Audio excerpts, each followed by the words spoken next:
normal people standards, I do travel quite a lot. I tend to do, I think, maybe 3 or 4 trips a year of varying different lengths. Quite a lot of sort of European breaks. Obviously, I'm based in London, so it's very easy to get around. And I just thought I would go through how you can afford to do more travelling if that's something you're interested in. And if it's not, hopefully this will just send you to sleep.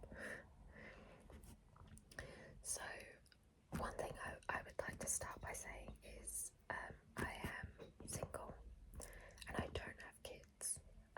I do rent my flat and I have a car. I also have a cat. You might be able to hear her bell in the background. But fundamentally, I don't have children, so I do appreciate that this is not going to work for everyone, because see, things like childcare and having kids is a massive expense, and it's something that I don't have to deal with. Hence, I can afford to go away as often as I do. But the very first thing I would start off by doing is get yourself a couple of apps. So Skyscanner and Kayak are 2 really good ones. Now, as a travel agent, I would like to make it abundantly clear, do not book your flights through these apps. I cannot tell you how many times I've dealt with this over the years. If you book through a third-party app like Skyscanner, the airline will not help you. So if you go onto an airline's website and the flight is £500, but on Skyscanner it's only £300, you obviously want to fly with Skyscanner. Now, you can do that, but it will be at your own risk. So, first off, there could be hidden fees.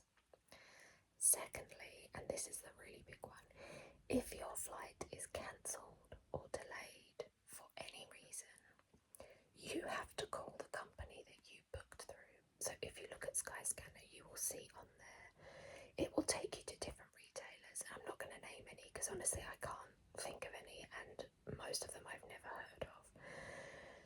They are the company who, if you have a problem, you have to call, and quite often they will not have a 24-hour help centre, and that is something that is absolutely essential. If you book through a travel agent, obviously I am a travel agent, clients book through me, we have a 24-hour team that can assist. So if, for example, you've booked a really big lavish trip and maybe you're going to catch a cruise and your flight is delayed and you can't get there, you cannot talk. So say you're flying with British Airways, you can't talk to British Airways. They don't have control of your booking.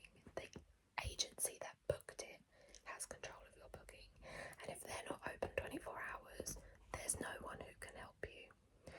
And I say have control of your booking.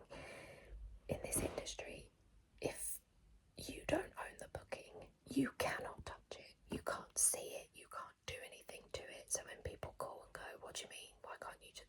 It's not a thing. It would be like going into Waitrose and asking why they can't see what the price of something was last week in Asda. Okay? They do not work together.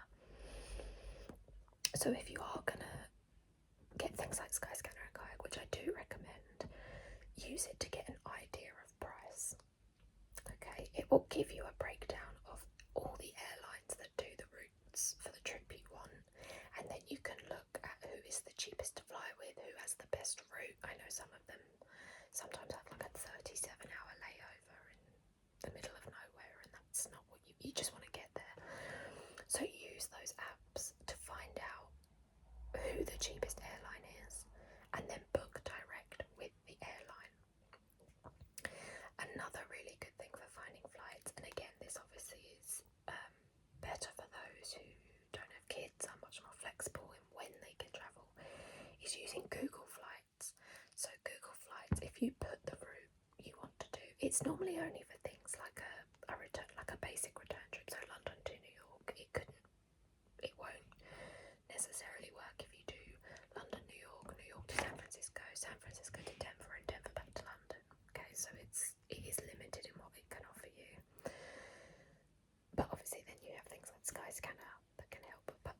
idea of when the cheapest time to fly is, Google Flights is really good.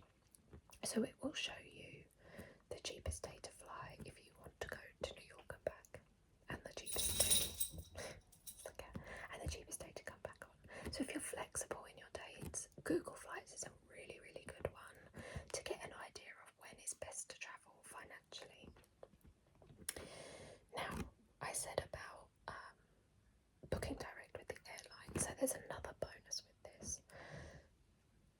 Every airline, apart from things like EasyJet, Ryanair, Wizz Air, anything that's not low cost as in smaller, European flights type of thing, they all have their own loyalty programs. So Singapore Airlines will have a Singapore Airlines club, British Airways has a BA club, Virgin has a Virgin club, and you have to register and sign up. You can opt out of getting any emails, but basically it's all completely free. None of them charge you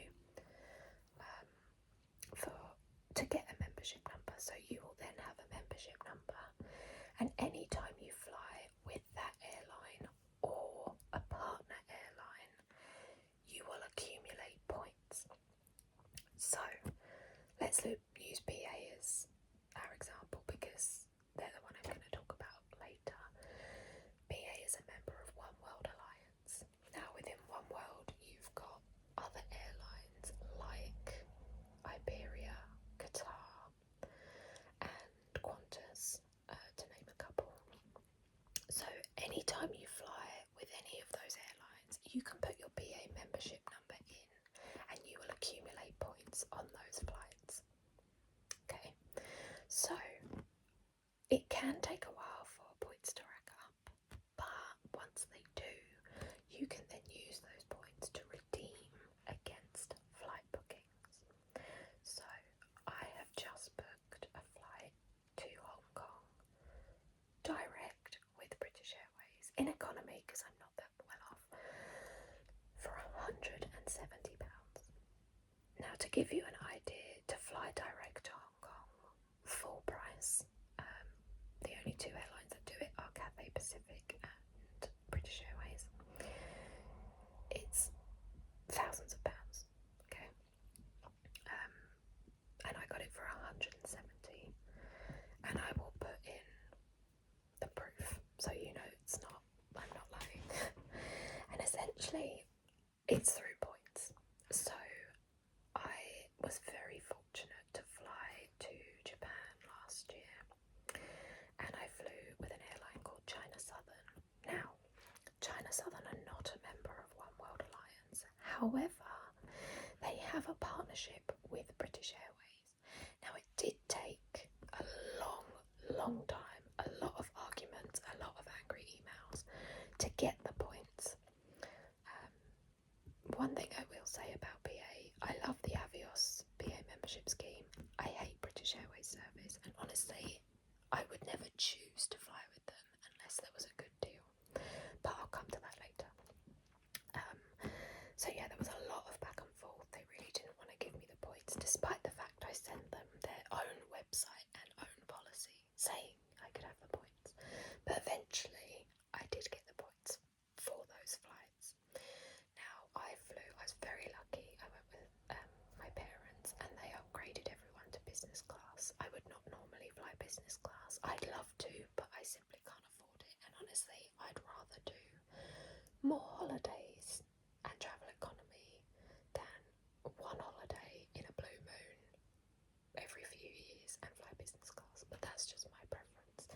I will say business class, fantastic, very comfortable, total game changer, but my priorities are seeing the world as opposed to getting there in more comfort, I suppose. So obviously when you fly a higher class of cabin, you get more points. So I got a lot of points from those China Southern flights, which all went onto my membership. Now, another way, and I'm going to talk specifically here about British Airways because, so their program is called Avios, and it's honestly the best thing BA do. So as I said, I personally, I don't like BA. I think it's awful the way they treat their staff, the way they treat their passengers, the way they treat travel agents. Everything is outsourced. You know, it's Britain's national carrier, and none of the staff on the phone for customer service are based in the UK. It's all outsourced to places like India and Bangladesh, and that's fine. But it's called British Airways. That's all I'm saying. Their customer service is incredibly difficult to deal with. I have to do it a lot for work, and I hate it. And to give you an example, a few years ago, I flew BA to South Africa. Video coming later down the line, and my tray table was broken. I didn't realise it was broken. So they've come round, I've got a cup of tea, I've put my tea on the tray table, not realising it was broken. It was slightly slanted, so the whole thing slid into my lap and burnt my lap, and I was wet. I looked like I'd wet myself. This is an hour into an 11-hour flight. So I rang for assistance. It took 15 minutes for someone to come and see me. They were just standing around at the back of the plane, and I was trying to flag them down. They kept saying, yeah, 1 minute, 1 minute. So 15, 20 minutes later, they eventually come round, and the staff member laughed at me when I said what had happened. And I was like, well, one, it's not funny. I'm sitting in a puddle, and we've got 11 hours left. And two, I've scalded my legs and my crotch. Like, I've got burns on me now. And I asked if there was anything they could do. You know, first class gets pyjamas. And it was like, could I maybe get a pair of bottoms? But he didn't pay any attention to that and just said, we don't have washing machines on board. You'll have to take your trousers off. And I had a blanket, fair enough, but it wasn't just my trousers that were wet, it was my underwear, and I was not prepared to sit on a flight for 11 hours not wearing anything on my bottom half. So I just sat damp in my pants, wrapped in a blanket for the rest of the flight. And then when I complained to BA's service, customer service afterwards, and I explained everything that happened very clearly. They came back and said that condensation can drip from the overhead bins, and there's nothing they can do about it. To which I replied back, I didn't say anything about condensation. My tray table was broken, and I scalded myself with a cup of tea, and your staff didn't help me. Can you at least read my complaint before you send a reply? Mugging me off, basically. And I got another one back saying, we're very sorry. Here is a £150 voucher to redeem against another British Airways flight. And this was sent, let's say, on the 1st of September. The voucher expired the day before. So they've sent me an expired voucher. So I emailed again and complained, and eventually I got the voucher that was valid. But the whole thing took well over a month to get sorted. So I just want to make that clear. I am not here to advocate for BA. I think if you can fly with a different airline, you should. However, their reward scheme is, I think, the best on the market at the minute. And that is why, if I can get a really good deal to fly with them, I will. And obviously, being based near London, they fly direct everywhere from London. So that is why I've booked my flight to Hong Kong with British Airways, because it was only £170 thanks to their Avios scheme. Now, Avios, it's a lot like a cashback app. So if you've ever used a cashback app, you go onto the app, search for your retailer, and then the app will take you to the retailer and it tracks your visit. The Avios app is exactly the same. So you sign up to Avios, you get your membership number, download the Avios app. They've got hundreds and hundreds of retailers on there. So if I fancy a takeaway, they've got Uber Eats on there. So I click on Uber Eats, it takes me to the Uber Eats site, I order my takeaway, and I get X amount of points per pound. That goes in the Avios point pot. I buy some clothes on Shein. I go on the app, I find the Shein app, it takes me to Shein through the app. I do my order, tracks the visit, I get the points for my shopping. And they've got, sorry, it's too hot for a watch. They've got so many different retailers on there. So Uber Eats and Shein is just an example. They've got ASOS, Argos, Sainsbury's, Boots, H&M, M&S. They have a couple. So these are all for online shopping. They have a couple that are, if you link your card to your account, it again doesn't charge you anything. Link your card to your account, but it's for, like Fortnum and Masons and fancy shops, places that I'm not going to do any shopping anytime soon. If you link your card, you'll get points when you spend in store, but the majority of points you earn online. Hotels.com is on there. I do my cat's insurance through there, my travel insurance through there. There's so many different things, and as long as you're on top of it with anything I buy online, and I do a lot of online shopping, I go onto the Avios app first. I see if the retailer I'm looking for is on there, and then I do it through that. Now, I constantly do it. Things like Pets at Home are on there, and obviously I order things regularly for my cat. I've just found out they've got BP petrol on there, so I've linked my BP account, so every time I fill my car up, I get points. So I am earning points on my everyday spending. It's not, I haven't racked these points up because I'm flying all over the world. I've racked them up through things that I would buy anyway. And sorry, it's so hot today. And they've added up, and I then ended up with enough points to fly economy. Obviously business class would be more, premium economy is more. To fly economy to Hong Kong direct, one way. I've booked a different airline on the way back because it was cheaper, and it's £170. Now when there's a deal like that, I personally can't say no. It's so good. The only other app I know, airline I know that has something similar is Virgin, but Virgin don't have as many online retailers as BA, so I always go to BA and Avios. As I say, they're not my preferred airline at all. If anything, they're my least favourite airline, but I use it for the points because obviously, I mean, if you can get a flight for free in some cases, why not? I'm not a massive lover of Ryanair, but when the flight is £20 return, can you really complain? Not okay, it might be delayed, it might be uncomfortable, they might, they have all these stupid rules and try and get as much money out of you as they can, but it's a £20 flight.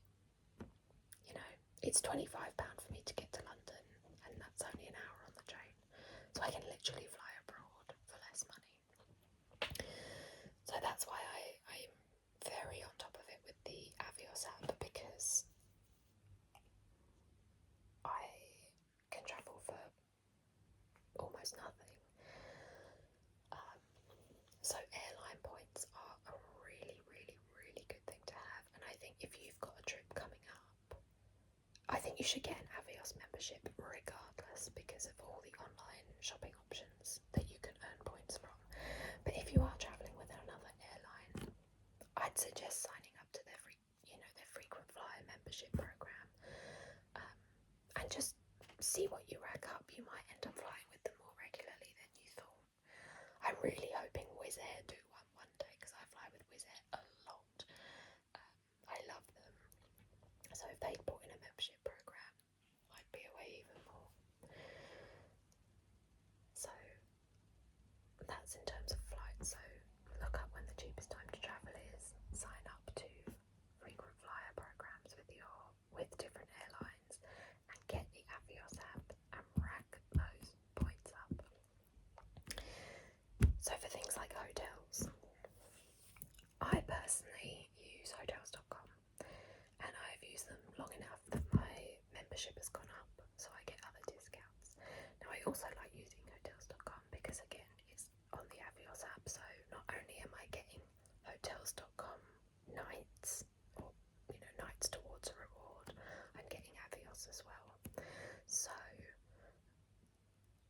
my flight to Hong Kong was £170. To then book a hotel, I've got a voucher to the value of £100 towards my hotel as well. So there's another saving. As I say, it does take a while to build these things up, but things like hotels.com or booking.com, I do like using them as opposed to booking direct with the hotel, simply because of the reward scheme that they do, and it does come back. So that's what I would recommend. Airbnb also is a really good alternative. I found when I went to Tokyo, the hotels were crazy expensive, and all the rooms are small, right? That's just what Tokyo is like. Airbnb, I could get an entire flat for less than a one-bedroom hotel room. So I do encourage you to look at Airbnb. Obviously, they're trusted hosts. People review them. It shows how long they've been on there and stuff. So Airbnb is a really, really good alternative. And failing that, you can always contact the hotel directly and see if they can maybe offer a better deal. I always see if there's an agent rate as well sometimes, if it's going to be better than my hotels.com rate. Something else that's worth looking into if you are an NHS staff member, so it's not the blue light card, but there is a website called, I think it's NHS Staff Discounts. It's free. My mum has one, and they have deals on there as well for things like online shopping and for things to do with travel. So if you are an NHS staff member, I recommend looking at that as well, in addition or instead of a blue light card, because I think for blue light you have to pay. So I'll pop a link to that as well. And something that's really worth looking at, and I love organising my own travel. It's something I enjoy, it's something I do for work, let's face it, but I love planning my own trips. But I do also like organised travel, so things like G Adventures, Gap 360, Intrepid is a personal favourite. Now, given what I do for a living, I can get discounts on organised trips, in which case financially it will work out. If it's going to be financially better for me, I will book it. So I went to India earlier in the year. Again, there'll be a video coming out on that at some point. And I met the requirements that allowed me to get a 50% discount. So I absolutely jumped at the chance. Whereas obviously if I booked it myself, it would have cost more. So that's one example where an organised tour was more economic. That's not always the case though. So if you're going to somewhere like India, particularly if you're a solo female traveller, and just in a country that's so chaotic, I personally didn't want to have to think about how I was getting from A to B. Okay, so I booked the trip and it was a brilliant price for me. So that's why I booked an organised trip. In October, I'm going away to the Caucasus on my own, sorry, my storage ran out. So it's Armenia, Georgia and Azerbaijan. And I looked at doing an organised trip, so you go out on your own, but you meet people when you're there. You can either share a room or have your own room, but obviously that's more expensive. I don't mind sharing, and actually the last trip I did, I've become really good friends with people that I was on the trip with, and we've met up since the holiday, which was really nice. So to do the Caucasus as an organised trip was over £4,000. Okay, so even if I got my agent discount, we're still looking at over £2,000 for this trip. I did some research, looked into it myself, and the whole thing has cost me about £800 instead. That's flights, hotels, and transfers to and from the airport. The only thing I have left to book is a couple of day tours that I want to do when I'm out there. Again, get your guide and fire up on the Avios